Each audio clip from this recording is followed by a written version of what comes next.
No Brasil, a pele determina o ponto de partida. A chegada dos negros ao país se deu pela escravidão, marcada pela dominação dos corpos não brancos pelo poder branco. Mas essa história não terminou em 13 de maio de 1888. 13 de maio marca a data da falsa abolição da escravidão no Brasil. Como realmente foi o pós-abolição aqui no Brasil. Abolição pra quem? Você sabe, né? Que essa história de que a princesa Isabel, ao assinar a Lei Áurea, aboliu a escravidão é uma história romantizada. Após a liberdade legal, vieram o abandono e a exclusão. Sem emprego, sem moradia, sem comida. A população negra passou a ser vista como um problema social. Não havia interesse real em integrá-la à sociedade. Sua capacidade para outros trabalhos eram desvalorizados. Eram considerados descartáveis. O mapa da desigualdade do Brasil tem uma cor definida, e ela não é branca. 65% dos jovens desempregados no país são negros. São mais de 2 milhões de vidas sem oportunidade. As mulheres negras carregam o peso maior, têm o dobro da taxa de desemprego em relação a homens não negros. E quando conseguem trabalhar, recebem em média 50% a menos do que um homem branco. No Brasil, a pele não define apenas a aparência. Ela define o acesso à educação, empregos, salários e ascensão social. O racismo não é um ato isolado, é estrutural. Está nas escolas, no trabalho, no sistema de saúde, na justiça e até nas relações mais íntimas do cotidiano. Esse peso constante tem um custo: a saúde mental da população negra. Eu encontro um boletim de ocorrência alegando que o corpo do meu pai foi encontrado por morte suspeita e que o laudo encaixa de que ele tinha tirado a própria vida. Só que as coisas foram dando muito errado, principalmente pela questão do emprego. Porque o meu pai, ele conversava no telefone para fazer umas entrevistas melhores, uns empregos melhores, e era sempre uma animação de agora vai dar certo, o cara gostou de mim. E aí quando chegava e aparecia um homem preto e que fugia do imaginário do que esses contratantes achavam que ele era, já tinha um engano, não era bem por aí, eles ainda estavam... Empregos que já eram garantidos, que quando ele chega lá e já não é garantido mais, que era só uma entrevista. E isso foi uma questão muito grande porque ele se sentia inferior por não conseguir suprir a família do jeito que ele achava que ele deveria. Tinha uma parte do meu pai muito culpada.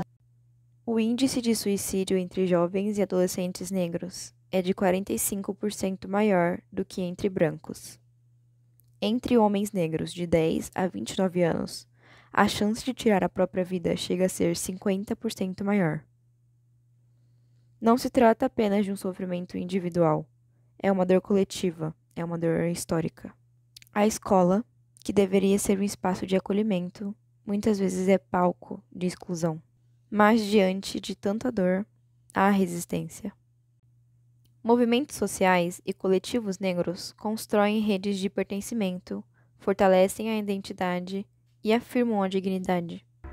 A música Negrodrama, dos Racionais MCs, é um retrato vivo das feridas abertas pelo racismo estrutural no Brasil. Ela denuncia a violência, o encarceramento, a pobreza, a falta de oportunidades, tudo isso como uma parte do drama de existir sendo negro neste país.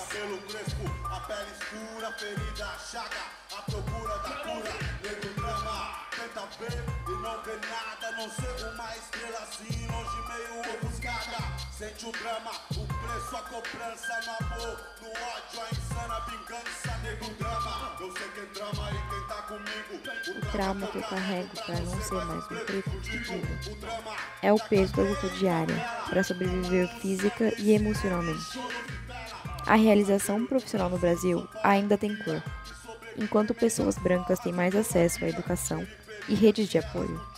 Trabalhadores negros continuam ganhando menos, mesmo quando mais qualificados, e enfrentam barreiras nos processos seletivos.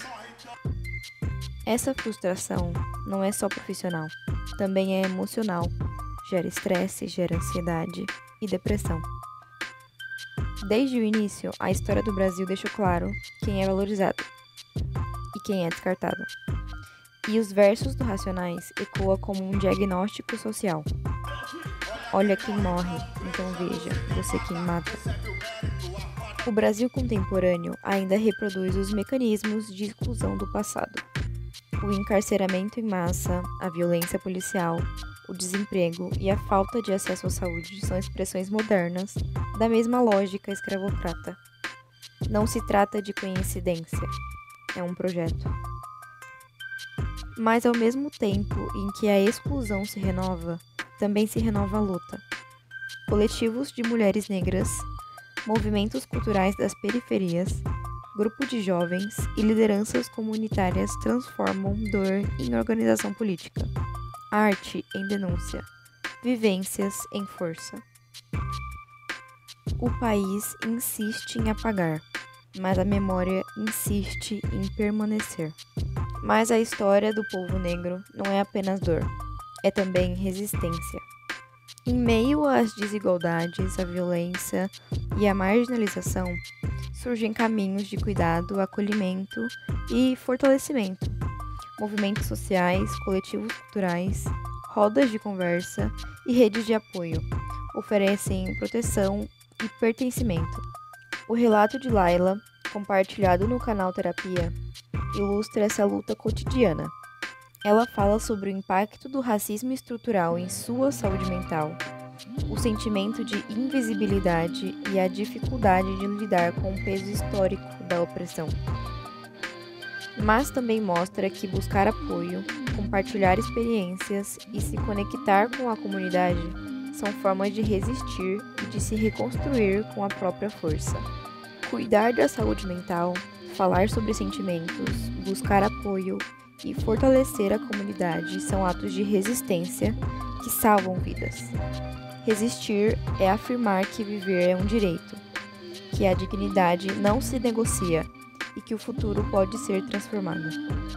O Brasil precisa olhar para sua história, reconhecer a injustiça e criar condições para que a população negra tenha acesso a oportunidades reais. Porque a pele em que habitamos não deve mais definir quem somos, mas sim fortalecer quem podemos ser.